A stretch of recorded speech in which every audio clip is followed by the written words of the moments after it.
So when you have an overactive pelvic floor, it means you have a hypertonic pelvic floor, which means those muscles are squeezing way too hard and they need to slow it down. Now, sometimes this hypertonic pelvic floor can make people have an overactive urgency kind of feeling. Sometimes you can have an overactive bladder and an overactive pelvic floor because those are best friends.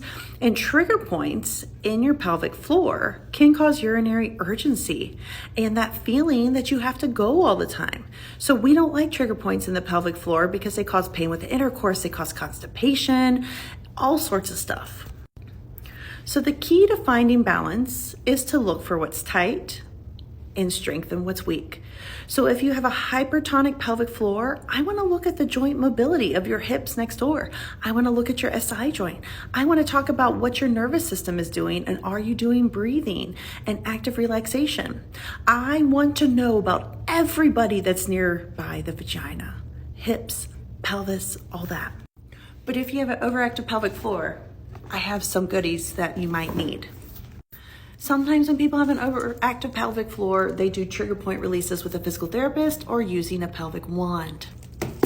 I know you don't want to do that, but you can see me, or you can do that at home, or you can do both.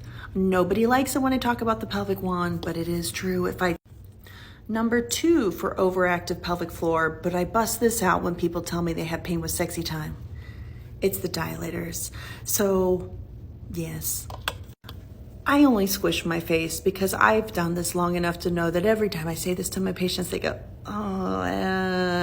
listen, it's science.